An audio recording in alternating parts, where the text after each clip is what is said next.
Hey everybody, it's Leslie Rohde with Marketers Brain Trust, and I am joined today by Dan and Michelle. They don't need last names because they're so well known. They just need a first name, just any That's I'm always going been to a change personal my goal. name to a symbol. a symbol. Yeah, Yeah, Uh, I just haven't picked the right emoji yet. I think one with like a whale that's spitting water or something would be cool. that'd or be something good. with lots of hair, actually. Anyway, so good. So today is the live Q&A for the AdWords triangulation method, also known as ATM, because that sounds like it involves money, right? And easy money. Withdrawing some from Google, preferably. Exactly. And so I guess for FTC purposes, I should say that it's not an actual ATM. That's just a really catchy abbreviation. But it is actual money. It is actual money. You can get actual money from doing AdWords. You can lose actual money too, so you might want to be paying attention. If you have any questions, go ahead and ask those in the chat, um, and we'll answer those live. And any other questions that happen to come up. So, Dan, are there slides for this one, or you just? I've got some slides that are ready if in case we either need them to answer questions, or if, on the other hand, we had no questions at all, I could just riff on something that we've already riffed on before, perhaps, but riff on it in a different and new way so as to make it seem interesting and new to the people that it's interesting and new to. And so, well, looks like we have questions?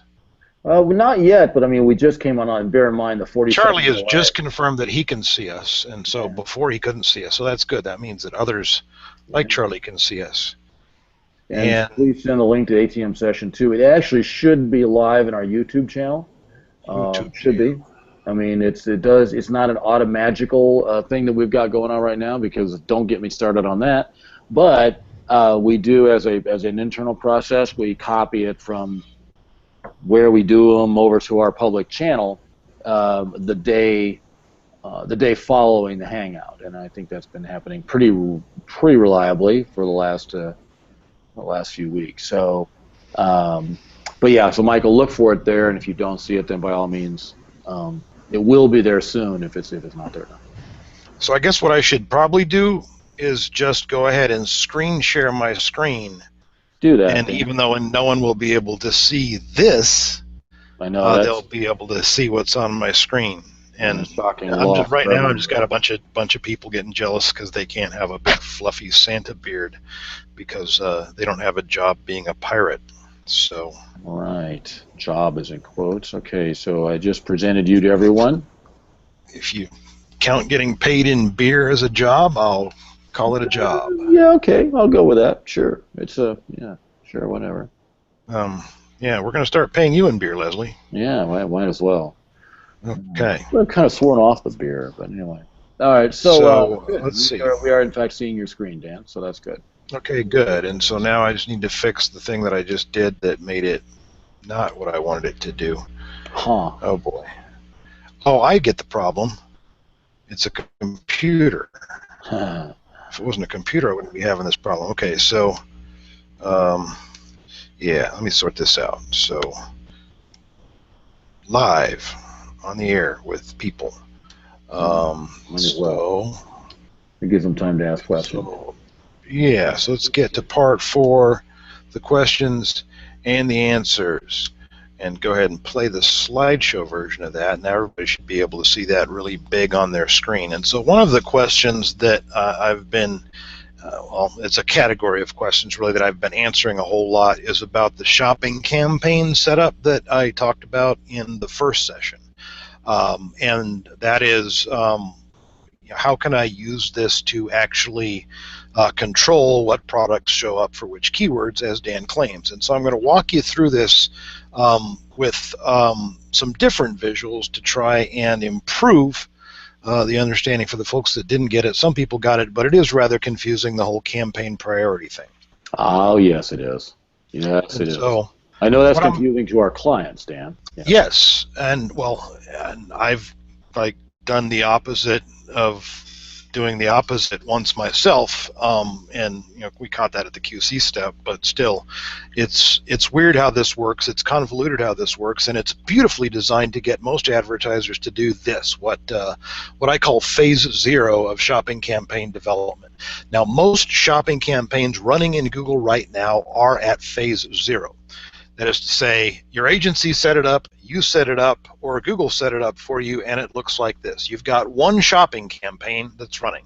So already, like if you just look in your AdWords account and you see one shopping campaign, well, you're either at phase 0 or phase 1, but you're definitely not at phase 3, which is where you want to be, and that is controlling what products show up for what search terms. Because, I mean, right, when you first heard that you could do shopping ads, that was like, cool, I can get my 3 best sellers for this category to show up for that category keyword. That'll be awesome.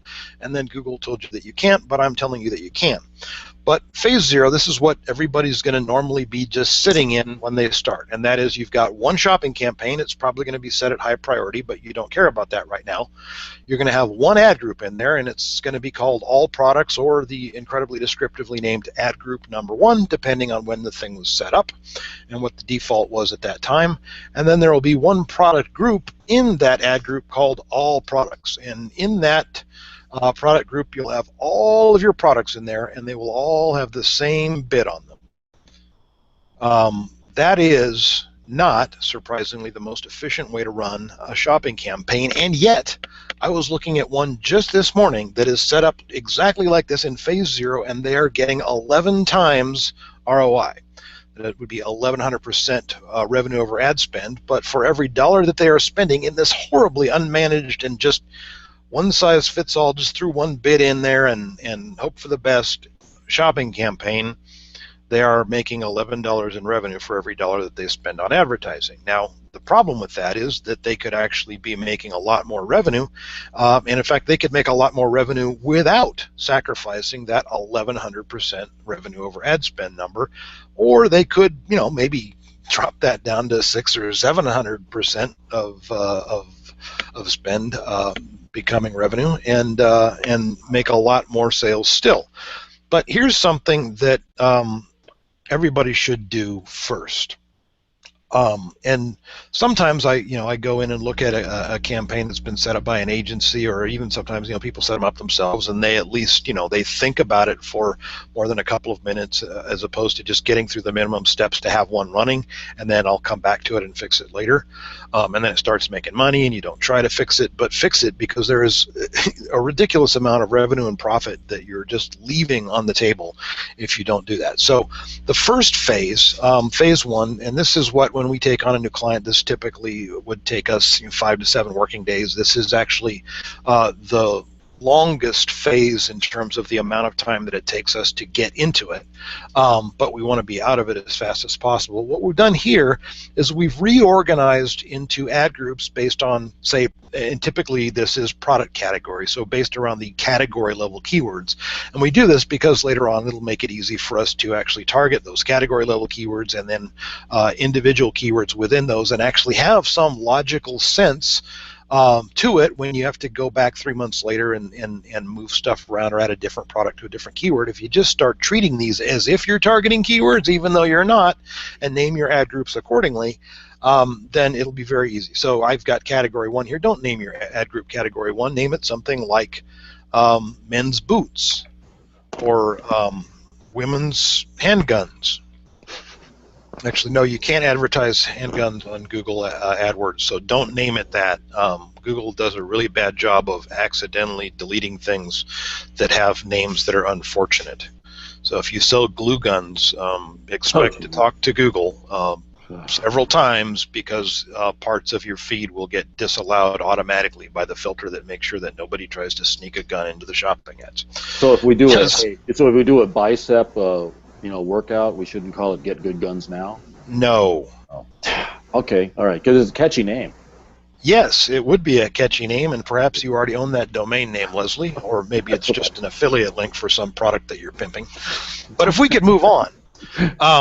Then within those ad groups, and eventually you might want to move these product groups into separate ad groups on their own, but the cool thing about having them as separate product groups within the ad group is that it actually makes it easy to do that. You can just copy and paste the ad group and delete the ones that you don't want, or exclude the ones that you don't want, is even faster.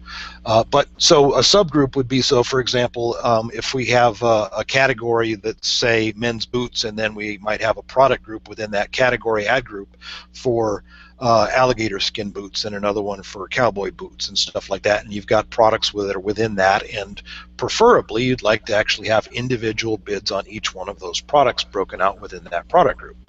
This is what we would call phase one. This is, if you hire a good agency to do this for you, this is what they will do for you.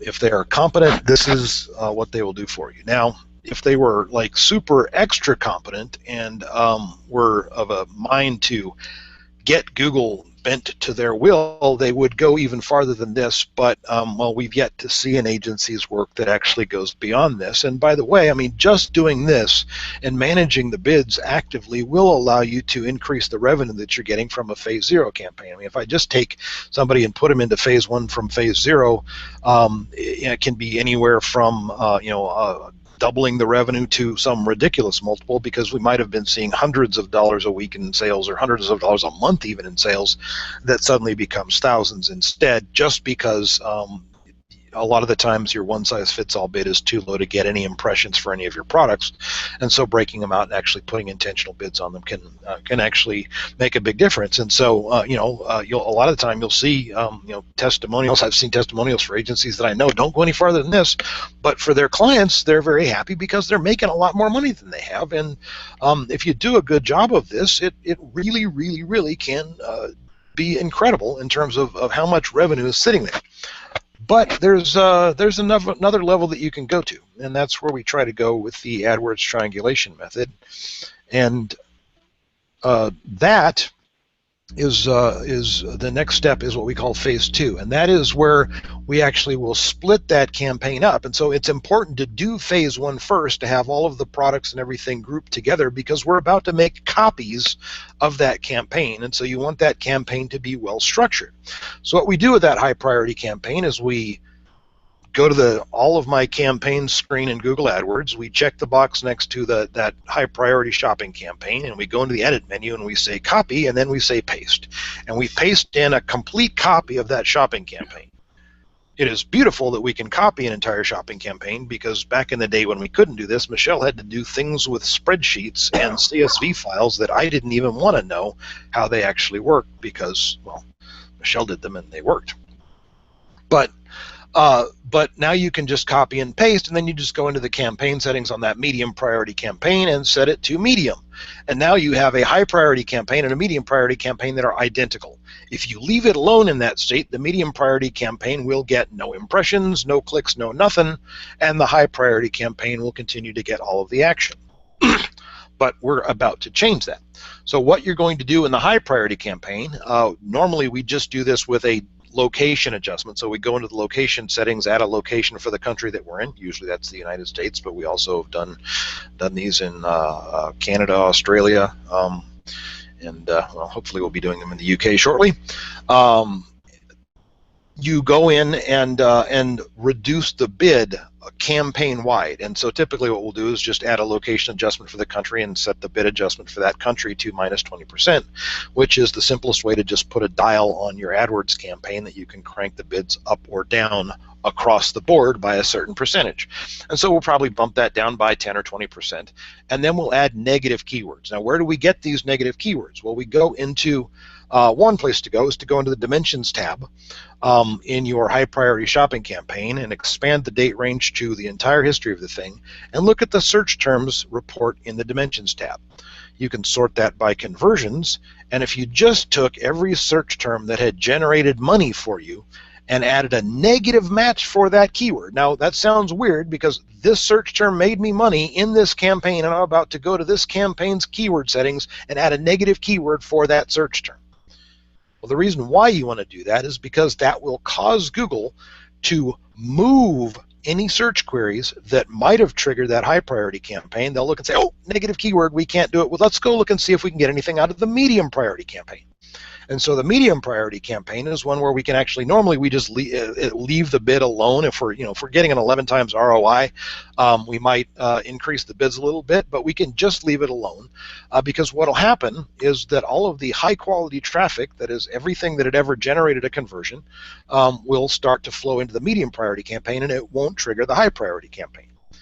And so we can have a higher bid. Now, if you've got big lists of negative keywords that you just use all the time because they're just keywords that are bad and wrong, you would apply the same global negative keywords to your medium priority campaign that you did to your high priority campaign.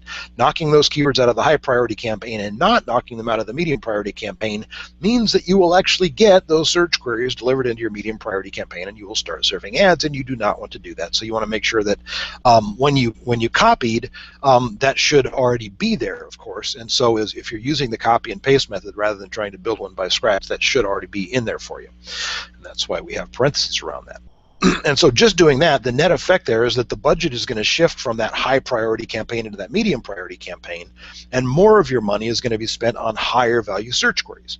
Now, you can do more than that on phase 2, do more than just take every search term that led to a conversion, and you can identify patterns within the search queries that have delivered conversions, such as, for example, if you sell brand name products, you might notice that a lot of the search queries that led to conversions included a brand name or a model number or something like that. And if you add negative matches for those to your high priority campaign, you will automatically raise your bids for those keywords by moving them to the medium priority campaign where the bid has been increased. And so what's the net effect? Well, budget shifts from those higher value, shifts toward those higher value search queries that you're after. And you get more ROI, and your competition, particularly, and this is the hilarious thing that we'll get to in a second, those big brands that you see in there, so your Home Depots, your Targets, your Walmarts, they continue to pay for and probably bid the exact same amount for the low quality, very general search terms that don't have high buying intent, while you siphon off more of your budget out of that into high value queries. The cool thing that happens when you do this for a long enough period of time is that almost all of these guys are running what we call programmatic bidding. That is to say, they've got automatic artificial intelligence stuff that's artificial stupidity when you understand actually what it does, but you can take advantage of it. So what they do when they see the ROI, so let's say they're getting a 5 times ROI on that general keyword for men's boots, okay? And you stop bidding so much on men's boots and siphon off a lot of what you were going to get broad matched onto for men's boots, and siphon a lot of that budget off into higher priority things like men's alligator boots, where you've actually got you've already got an ad group and a product group set up to target that with an appropriate bid. And well, in a minute we'll actually show you how to target that search result exactly. What happens?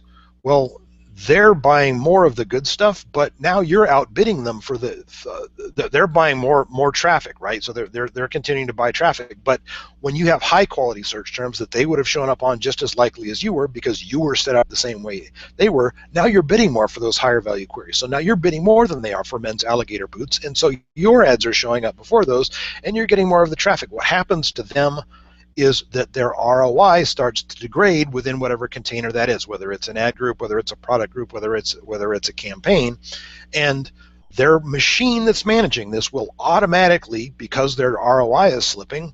What's the answer, Leslie? Well, what does Google tell you, and every dumb programmer that writes these scripts for agencies tell you to do when your ROI drops? Lower your bids, right? Yeah. Don't fix what you're doing wrong. Don't say, gee, why am I doing worse on this keyword?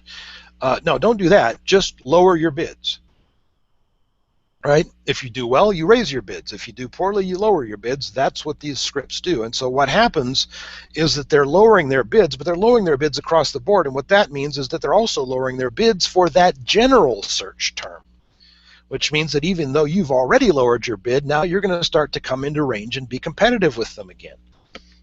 Isn't that fascinating? You've just lowered the price of low quality traffic. Well, basically not paying any more for the high quality traffic. So you're helping the market when you do this. It's like a public service to take the money out of AdWords in this way, and you're helping the market become more efficient. So kudos to you. Now, at some point, you're gonna if you do this for very long, and you start to get a bunch of money flowing in, and you start to see this adjustment take place, what'll happen is that because those bids start to go down on those lower quality search queries, your high priority campaign will start to get more clicks. And so you have to be very careful about managing the budget, because if the high priority campaign uses up its entire budget, the medium priority campaign can't get triggered because Google won't look in the high priority campaign to even find the negative keywords in the first place. So in general, what we recommend is that you use a shared budget across them and manage the amount that you spend in each one and the ROI on each one by controlling the big lever to lower the bids. And you're doing that in an intentional, intelligent way, right? You're not lowering the bids for every keyword across the board. You're lowering the bids for search terms that haven't been identified as high quality and raising the bid for those that have been. So once you get that up and running, there's some management detail things that we like to do that I'll get to if anybody wants me to. But let's talk about what happens in phase 3. So now that we've softened them up and kind of mashed the brand off of our not just the high value search queries, but also gotten them to back off a little bit in terms of their aggressiveness on the low value queries, well, then it might be time for us to look at some of those high volume, low value queries and say, you know what if we could actually take, let's say there's 8 products in the shopping box, what if 4 of those could be ours, and we could decide exactly which products we wanted to put in there and what offer we wanted to make? That would be pretty cool, right? Sounds good to me. So, like, if you could just take, like, men's alligator boots, and by the way, I mean, don't kill alligators. Come on, man, get the fake kind. I mean, that's just, you know, come on. They're an endangered species and stuff. I mean, oh yeah, they're really endangered, like the oldest surviving animal on Earth. But okay. Yeah, well, you know what? We know how to kill them, Leslie, and people like to do that and turn them into boots. And so I'd much rather just put them in your backyard, and you could feed them at night. Yum. No? No, not my backyard. Alligators. A little bit south of here. Little south of here. You do have alligators. I know several people that live in the Atlanta area that I would love to deliver alligators to. If anybody can figure out a way for me to do that legally, please get in touch. So I don't mean get away with it like I can't get caught. I mean actually some way to make it legal. Like there's got to be some obscure law in the books in Georgia that makes it okay for me to do that. You just have to find it for me. Alligator jumping. I'll look into that. Yes. Yeah, Leslie, yeah, you can be my amateur attorney on that until I get a real one. So in phase 3, that is where we start to take some of these exact search queries that we want to put particular products on. And so you might know, like you might just be taking your best sellers for the category, or you might not know. And so you might actually create an ad group that's got, 8 products in it, even though you're only going to be able to get 4 onto the search result page, and let them, compete against each other within that ad group with the same bid. Google will eventually pick whichever ones get the best click-through rate, and most of the time that means that those are also the ones that are going to sell the most, and it doesn't really, even if the conversion rate isn't quite the same, getting more traffic means that you're going to sell more stuff anyway.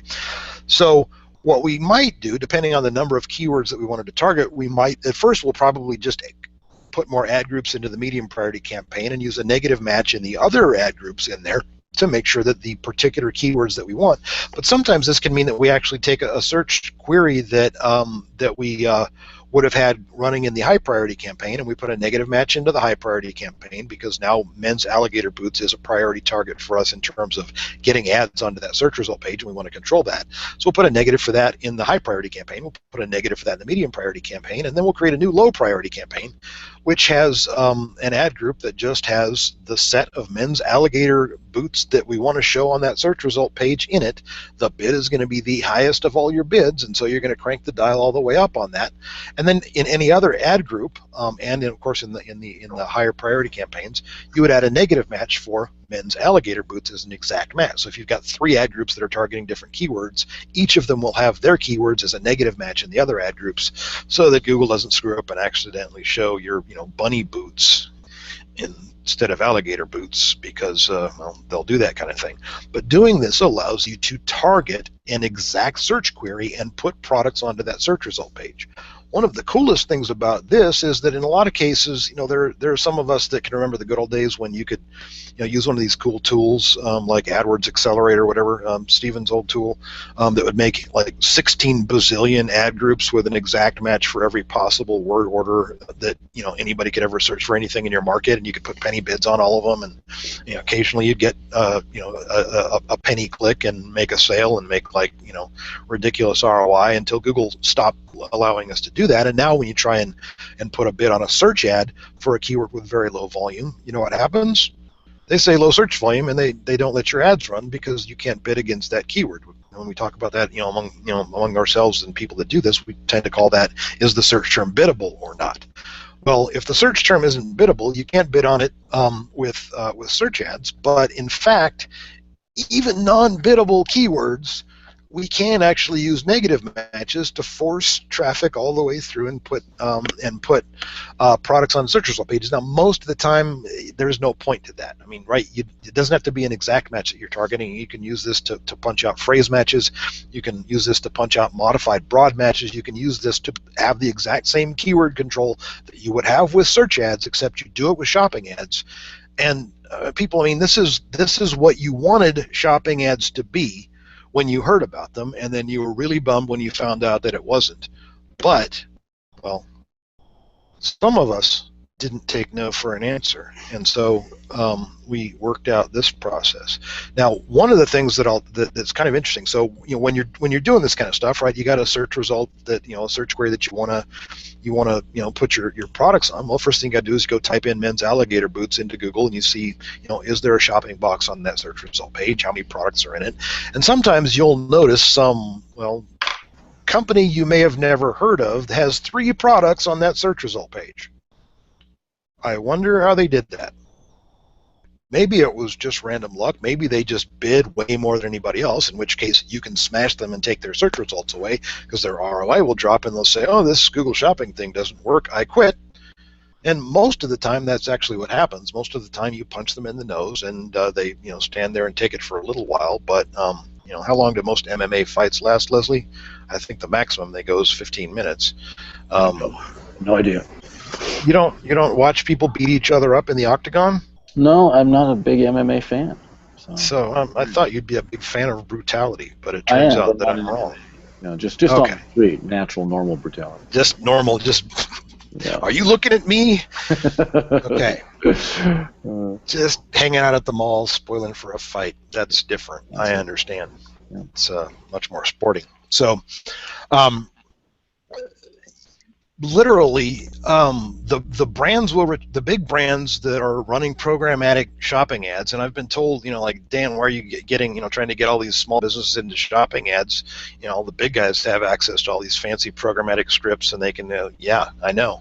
That's why I'm telling people this is a huge opportunity, because you suck at running those scripts, and oh, by the way, doing what we do requires actual human intelligence, and although it could be managed by a script if that were possible through the API yet, we still have to do the management work on these things by hand. But you can absolutely do this stuff, and you're not going to target a million different exact search queries, but a few dozen of the top ones. That's all you would have ever really probably gotten to successfully with your search ads with a small business and a niche market. But why wouldn't you for all of those that you would have ever wanted to rank for in SEO, or you would have ever tried to get a search ad to work for? Why not go ahead and put your products with the price and an offer like free shipping or 2-day shipping or whatever you can say?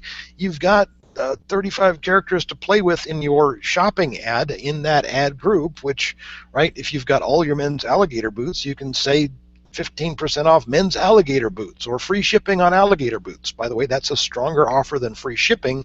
Even if you free ship on everything, they're looking for alligator boots, and that makes it more relevant to them.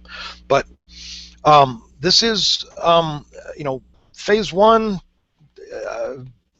relatively easy, and phase 0 you can make money at. When you start to get into, these more complicated stuff and deeper and deeper structural stuff, and you get into phase 3, yeah, you might just say, can someone just do it for me? And the answer to that is yes.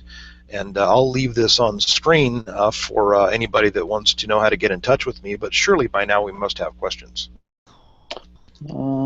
Actually, Leslie, by now primarily, I do. But yeah, primarily the question has been how to get in touch with you. So you've answered, which I've already answered once in chat, and now you have it on screen. But yeah, you might ought to actually answer the obvious question that follows from that question, which is why don't you kind of read through the.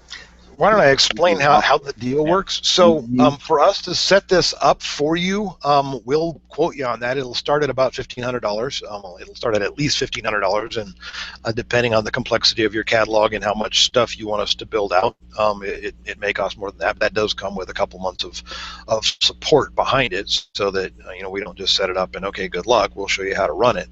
If you want us to set up and run search ads for you, to run search and shopping ads and remarketing ads and the whole package, that starts at $997 a month minimum, and that's based on 10% of spend. So if you spend more than $10,000, that would be more than $997 for the fee. But for the shopping campaigns, and if you're a retailer, this is where you should start. Okay, if shopping campaigns are an option, you should start with shopping campaigns. If you've already got search ads that are running and at least break even, I can make you more money with them.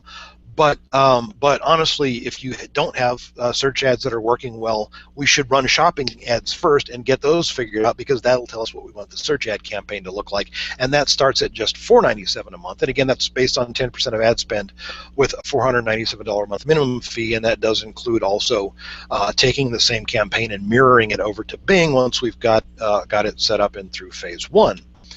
So that we can run it on Bing also. And yes, people actually do use Bing, and the shopping search on Bing is roughly as productive as Google shopping search. There are a few markets that are a little bit weird where we found that that Bing wasn't showing shopping ads quite as much as Google was, but that has happened a couple of times out of dozens of different markets that we've looked at. And so it's not common, but you might find that the Bing volume is a little bit less than you'd expect. But normally it's actually a pretty decent source of traffic and well worth the work that goes into setting it up and managing. Now we do ask for a minimum of 3 months, 1 to give it time to work, and 2 for us to give us time to actually complete our work, because phase 1 will take about a week to set up, assuming that we have all the data that we need. Phase 2 usually runs for a couple of weeks, and then we're into phase 3, but that doesn't necessarily mean that we are immediately certain what products belong on what search results, because, well, you have to tell us the answer to that. But basically, it's a minimum of 3 months. So for the first 2 months, you're on the hook, and after that, you can give us 30 days notice, and then you just take it back over.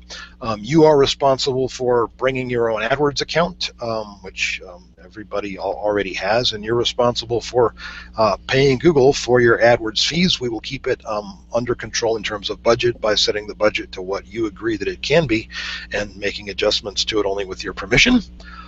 But yeah, that's the deal. So this link here, seobt.co/dantheis45, would take you directly to my calendar, where you could schedule an appointment to talk to me about running your AdWords for you. Or if you wanted to ask questions or say, hey Dan, can you run ads to Amazon for me? The answer to that is no. But if you wanted to send me that email anyway, you can use danplusppc@marketersbraintrust.com. That's my email address. Actually, the plus PPC is just there so that it gets the right colored flag so that I know what it's about. So now, Dan, about the shopping campaigns. So I'm let's say I'm a vendor of physical products, and I'm not running shopping. You said everybody should. So do we have?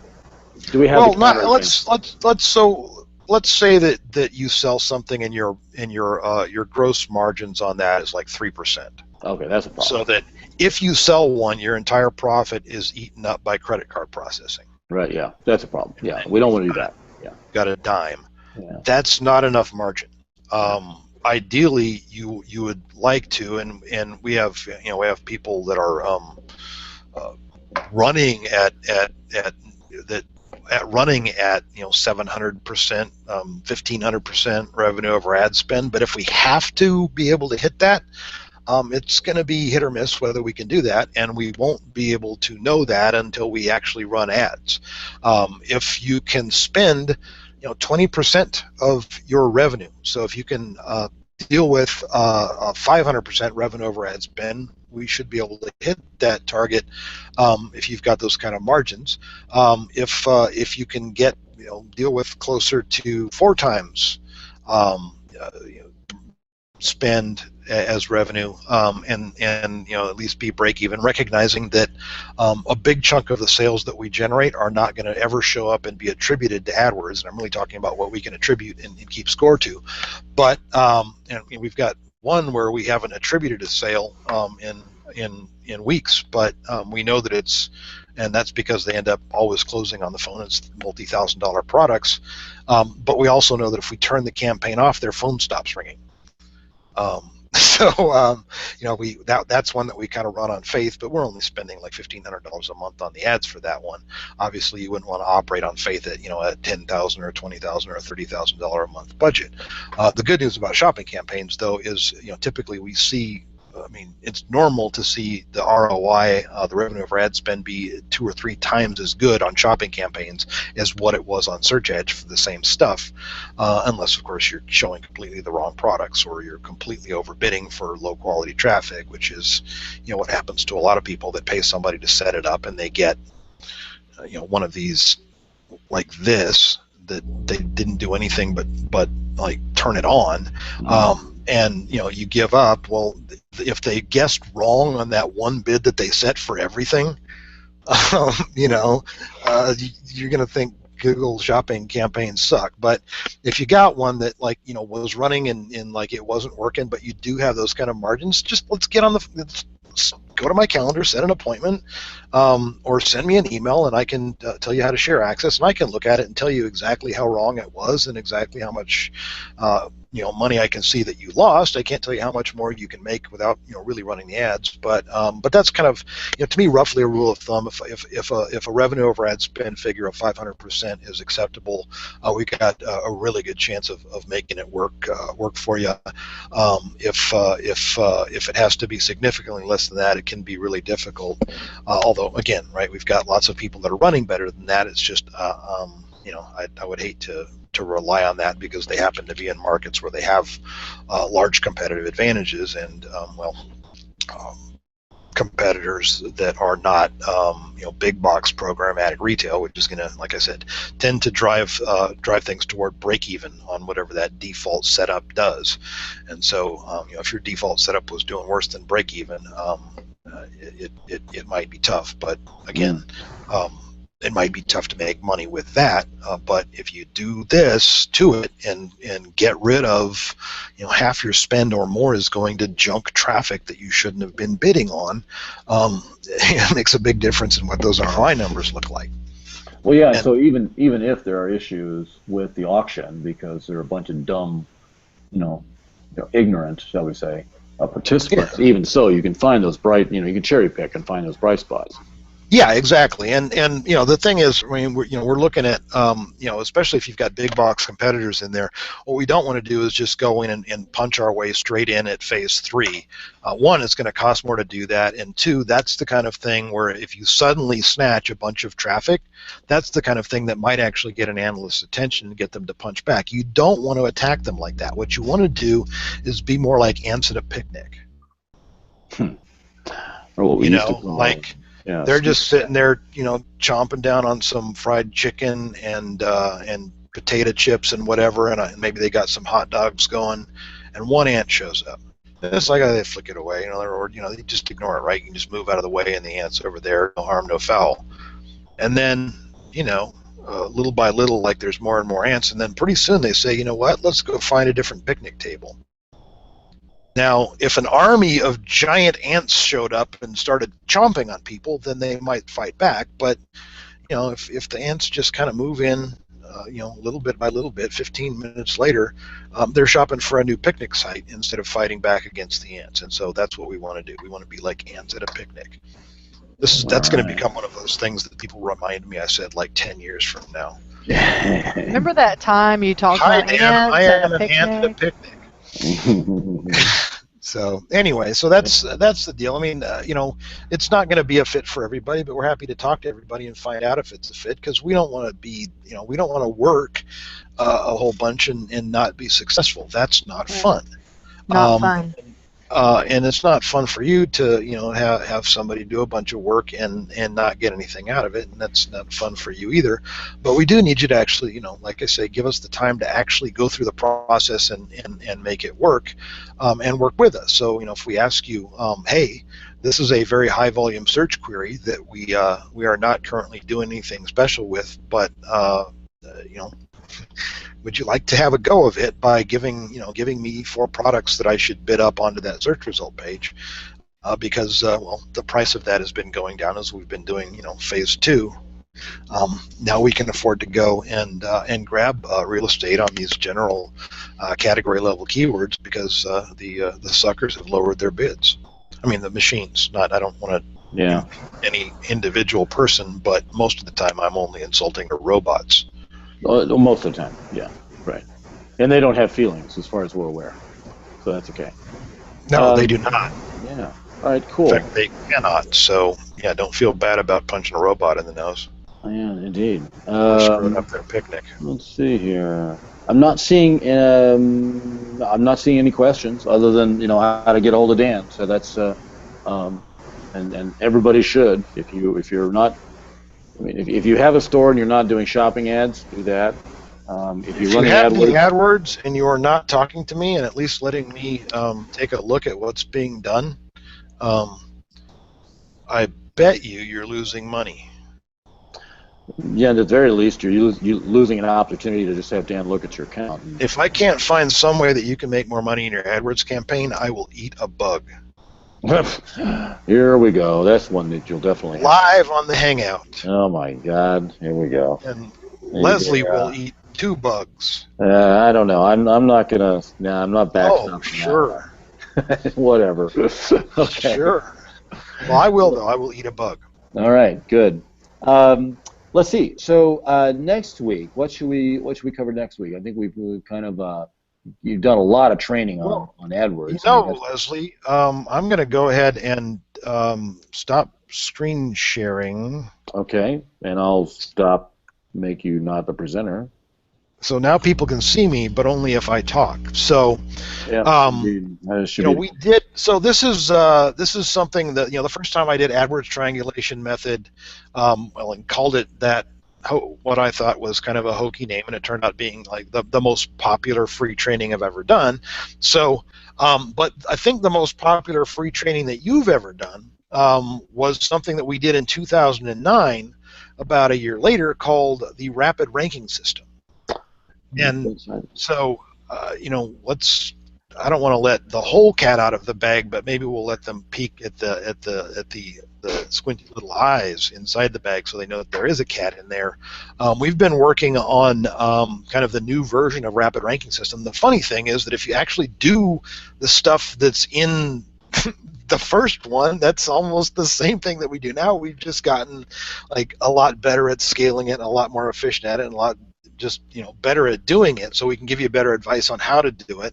But yes, it is time for us to revisit, and redeliver the 3 videos that were present in the Rapid Ranking System. And then maybe we'll actually get Leslie to do the presentation live again, or maybe we'll just have to email it to you on the whole process flow, setup workflows, and all the machinery and everything that goes into us actually being able to do this. I don't know what it's like. It's a pretty good fraction of what it would cost to do it, one-off individually by yourself. The kind of economies of scale that we've gotten is kind of cool, and obviously most people out there don't want to build their own economy of scale machine unless they're consultants or agencies, but we're happy to explain how anybody does this, because we'll put our stuff up against anybody else, and we think that there's more secret sauce and more magic in what we do than just the plumbing. Yeah, right, and there's a lot more room in the plumbing too, by the way. Yes. Yeah. More things going on. Detailed devil things. Oh yeah. Well, yeah. So Yeah, if anybody wants to copy what we're doing, that's great because we've got the next one already. What we can show you today is what we started working on getting rid of 3 months ago. Indeed, yes, right. That is true, in fact. So yeah, so next week then we will. Constant reinvention is the only way to survive SEO, my man. That is true. So we continue. So next week we'll pivot to doing the organic side of the page, and with the rapid ranking. Or as we in the AdWords site call it, the bottom half of the page. Well, it's more and more, right? If you want to include maps, that definitely is true. But okay.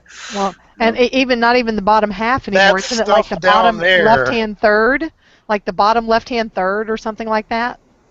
Well, I think the thing you'll find if my ad wasn't there.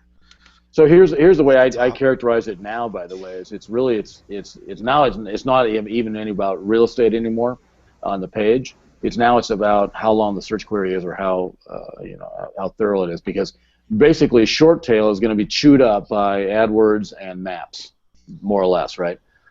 Long tail is not going to have most of that. I mean, it's still going to have some AdWords, particularly if they're not doing a very good job of negatives, for example, right? Well, the thing is, though, Google is trying to determine that there's some measure of commercial intent. There's a lot of search results that they won't show an ad on, even if you try to, because they don't want a freaking ad on there. It doesn't make sense. Nobody's looking for, nobody's looking to buy something or become a lead or whatever. Yeah, so I think and that's the most search queries, actually. Well, I don't know. But the thing is, the further out into the wide mouth. Right, they said like 80% of their queries don't have ads. So. Yeah, right. Yeah, and wow, it seems actually should be even higher than that. It seems like, but well, they said more than, because you can't get a specific anything out of Google. No, that's true. Yeah, you can't. Yeah, I mean, as you get into the wider part of the funnel, where there's a lot less commercial intent, where you're a lot further away from the wallet out search query. People are trying to figure out what the solution might look like. They don't know the model number yet, right? They might be starting to get around to, now I know what I need, and I looking for reviews and stuff like that.